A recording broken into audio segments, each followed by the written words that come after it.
Welcome to the Teacher's Compass podcast.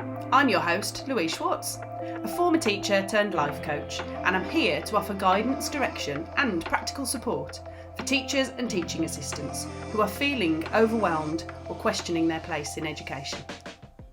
Hi, and welcome back to another episode of the Teacher's Compass podcast. Today we are talking about transferable skills. As a teacher, I know a lot of colleagues, friends that say to me, I don't know what else I'd do. I can't do anything else. I'm just a teacher. Well, just a teacher actually equates to a whole host of skills, maybe some that you haven't even realised that you've got and that you do every single day in your job. But these skills are ones that if you are thinking of moving out of teaching, then these skills are the things that you can use to your advantage in order to progress into a different industry and a different career role. So I want you to have a think about all the different skills that you've got as a teacher that you can use if you want to step out of the classroom.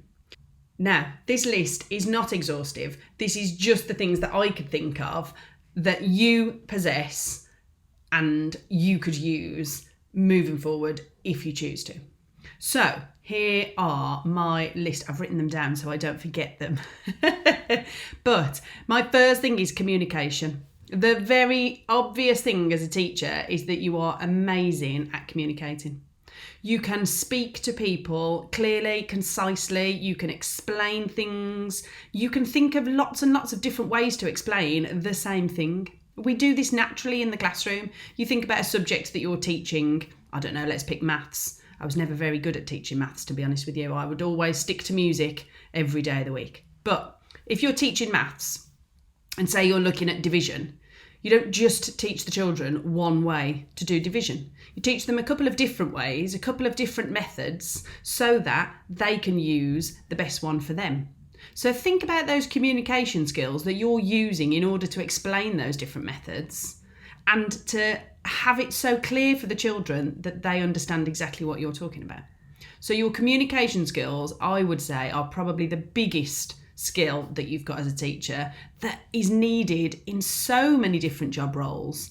Probably, I'd say 90% of jobs are going to want people that can communicate with customers, can communicate with team members, can communicate with anybody at any point in the day, depending on the role that you're doing. So that's a massive one, communication. Right, organisation. Now, some teachers are more organised than others. We can go into a classroom, can't we? And we can look at the classroom and think, wow, this teacher's got it all set up. They've got it sorted. They know exactly what they're doing. All their drawers are labelled. It's all beautiful. They've got everything in its place. But even those teachers that might say, well, I'm not organised, you are. You've got to be. As a teacher, you have to be organised in order to do your day. There has got to be some form of forward planning. You've got to have thought about what you're doing for that day and have it ready and set up in order for your day to run smoothly. So some teachers will be better organised than others. However, every teacher has got a really good level of organisation. So whether that's organising paperwork, organising books, organising displays, or organising your time. So time management is a really important skill to have in a lot of job roles, particularly if you're expected to work kind of on your own, getting projects done and then sort of sending them into a manager. You need to be able to organise your time in order to get everything done that needs to be done for that particular project. So time management, as well as organisation, is obviously a really key skill that I would say, again, most teachers have got. You might not think that your time management is very good. To be honest, I was always the person doing singing assembly and I was always the last one in. So all the classes would be in singing assembly, they'd all be sat beautifully waiting, and as the person leading singing assembly, I would always be the last person there. However, it was only, a minute or two. I wasn't ever, 2 hours late for anything. So although my time management isn't amazing, a lot of my friends would say I'm always late for everything. I'm not that late, and I can manage my time to get to somewhere on time if I need to be. So time management is definitely something that you could add to a CV. You could look at for, as a skill that you could offer amongst all those other things. So organisation, time management, I'd say most of you could nail that. Yeah.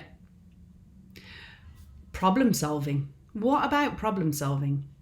My new job role, working for a software company, most of my day is spent problem solving. So customers come to me, I can't make this work, this isn't doing this, I can't make this work here, and I set about finding the solution for those problems. I love that. To me, that's really kind of satisfying to solve those problems. There's other job roles that use a similar system of solving problems. Can you be brought in to have a look at the way things are running in a company? And can you offer some solutions on how things could be done more efficiently?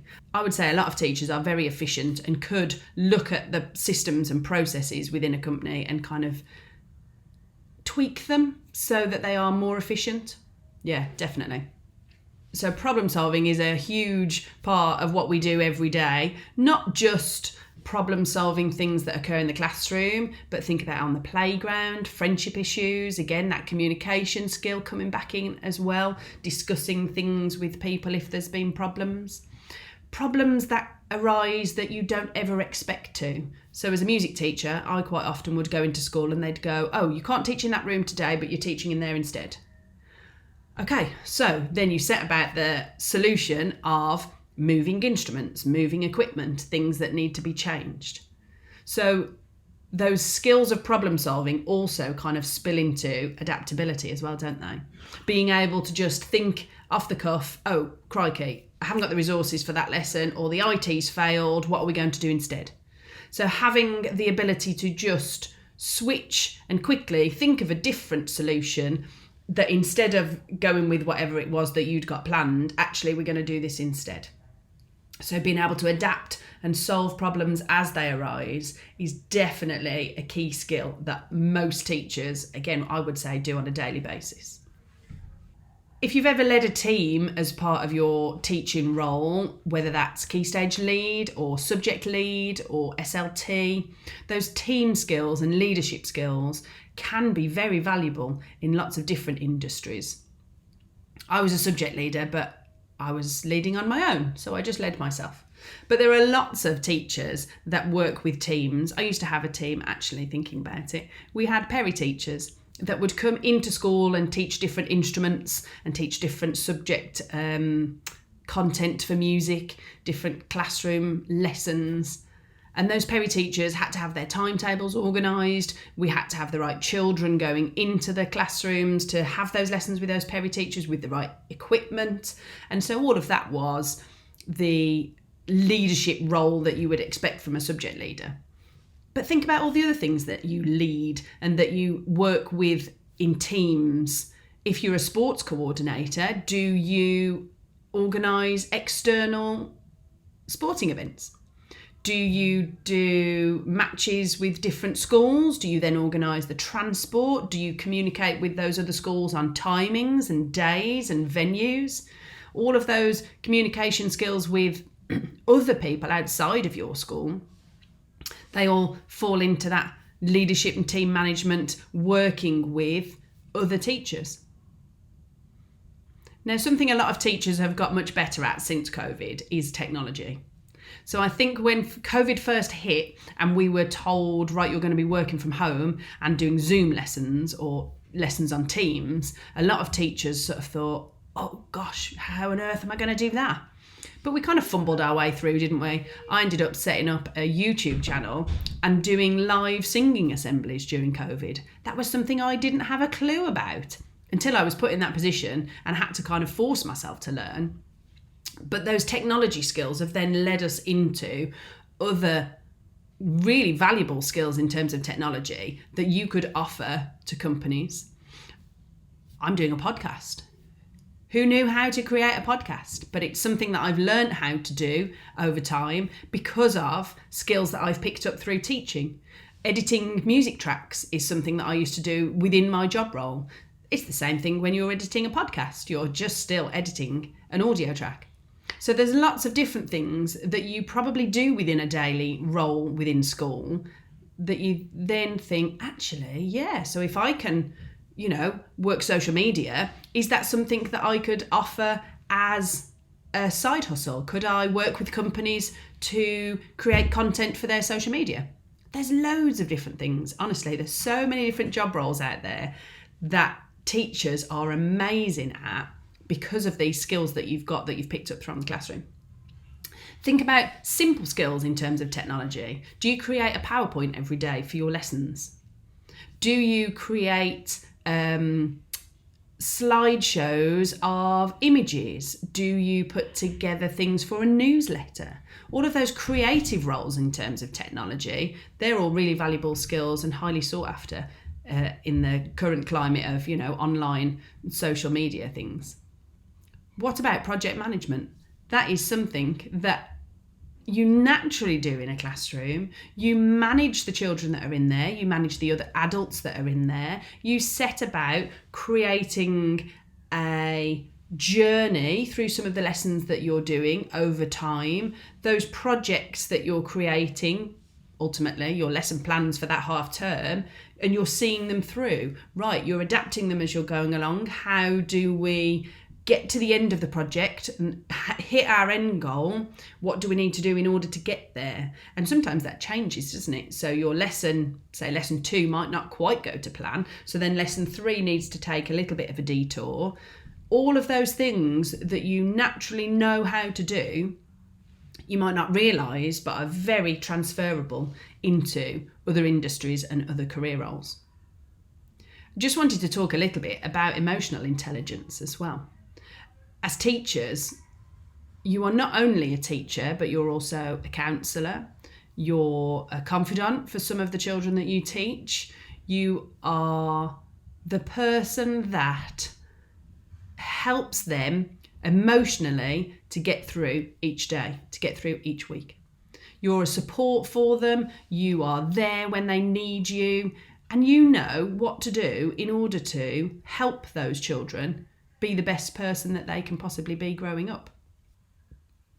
In your job role, have you ever set up a workshop, which was maybe a whole day of focusing on one particular area of the curriculum? Have you worked with a couple of different classes that have all worked together on a project together? All of those things are brilliant in terms of your sort of delivery of content. It could lead to careers in public speaking. There aren't many people that can confidently stand in front of a group of other adults, children, and deliver a speech.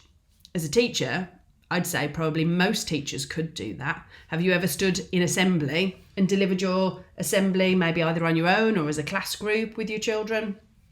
I used to do an assembly every week, which at the beginning of my career, I absolutely hated, because the pressure of delivering that assembly every week on your own was huge.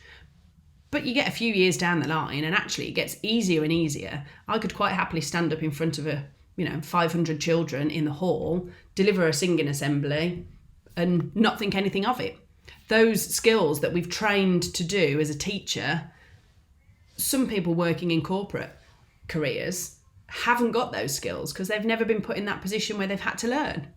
So we might not necessarily find it comfortable, but it's definitely something that you could do. Have you ever had to research something that you were supposed to be teaching that you didn't really know much about? Yep, me too. I used to teach year 7 science when I first started teaching. Well, I did a biology A-level, but I'm not really sure I knew very much about year 7 science. So each half term for our new topic, I had to research what we were going to learn. I had to know the knowledge in order for me to pass that on to the children that I was teaching. So those research skills and analytical skills, having to look through the content of what I needed to deliver to learn that myself, research skills like that are really valuable. A lot of teachers do have to research things that they're teaching because they don't know the content. Especially if you're new to teaching, these things take time in order to learn the knowledge and skills that you're passing on to the children that you are teaching. So how many is that? I've lost count of the amount of skills that we've just discussed, but let me just run through and recap we've talked about communication, organisation, team management and leadership, adaptability, technological skills that you can utilise based on, your experiences, public speaking, leading workshops, emotionally intelligent to support others, and research skills. That's a whole host of skills. I think that's probably 10 I've just counted, maybe more than that. All of those skills are valuable to other job roles. So although your confidence might be low at the moment, if you're thinking of getting out of teaching, actually, when you sit down and look at the skills that you've got and the skills that you could offer to other jobs, there are so many different skills that you are brilliant at. The difference is using your mindset to switch that round and realise that you are capable of delivering those skills into other job roles. So maybe what you need to be thinking of, instead of, I'm just a teacher, I can't do anything else. Actually, I'm not just a teacher. I can do this, I can do that, I can do the other. Make a list of all the things that you think you are really good at. And then if you're looking through job adverts, match yourself to the jobs that are asking for those skills. There's a certain pressure when you're looking for a new job to try and be the person in the job description. I could do that, But if you're really clear on the skills that you've got and the abilities that you can offer, it's probably much easier then to match that to a job description and say, yeah, I know I can do that and I know I can offer that. So a little bit of work on your mindset and a little bit of work on that confidence that you're possibly lacking. Go and realise how amazing you are and how many skills you've got to offer, because I think you'd probably be really surprised. Now, just a quick point, but have a think about how those skills could transfer into different job roles. So I did a little bit of research on different careers that require those skills that we've just talked about. So here was my list of jobs that you could consider if you're thinking of leaving teaching. Companies have training and development budgets. So they have people that will deliver their training and development to their employees. That could be a job role because essentially it's still teaching. You're just teaching a different level of content. Human resources, again, that communication skill is vital in human resources, isn't it? So that could be something that you could look into. If you still want to stay within education, there are companies who will pay you for creating content. So different companies that offer different curriculum plans and lesson plans and resources, they will pay you to create content for them. Marketing and communications is quite a big one now because there's a lot of talk online, isn't there, about digital marketing. So there are a lot of companies that want people who can use the technology and create marketing and communications strategies for their companies. Also, creating content. There are quite a lot of companies these days that will pay you to create marketing content for them. You could think about going into healthcare or counselling, something that some teachers feel is a really good sort of step progression for them, is to move into the counselling side of things if that's something they've naturally enjoyed doing within the classroom. Most teachers have amazing writing and publishing skills, copyright skills, proofreading, things like that teachers have developed over time, that ability to analyse grammar and to look at language. Those sorts of skills are really needed in a lot of different industries. The obvious choice for some people is to go to civil service jobs, public sector jobs. There are a lot of different civil service jobs that match quite closely to teaching. But that's not the only choice. There are lots of different jobs and careers and industries that teachers thrive in. I've been really surprised. I've been doing some networking over the last few months, and I've been really surprised at how many people have said to me, oh yeah, I used to be a teacher. So many. It's really strange, but at the same time brilliant, because it shows you that as teachers, there are so many different job routes out of the classroom. I think a lot of teachers, when they're in that classroom, feel like they're stuck. There's nowhere else for them to go. There's nothing that they can do as well as teaching, when actually teachers have so many more skills than you would realise. And honestly, you're amazing. You can set your mind to do anything you want to. Be confident and be positive, and who knows where you will be this time next year. So thanks for listening. I hope this has given you some ideas and some thoughts moving forward, if you're thinking of leaving the classroom, on the different things that you might be able to do as a career move moving forward. So if you are thinking of leaving the classroom, get in touch. I'd love to have a chat with you and tell you about my experiences and share what I've learned. But good luck with it. Keep in touch, and I'll speak to you soon. Bye. Thanks so much for tuning in to The Teacher's Compass. If you found this episode helpful, click on the link in the show notes for some more resources and support. Don't forget to leave a review on whichever app you choose to listen to us on. Your feedback helps us to reach more teachers just like you. See you next time.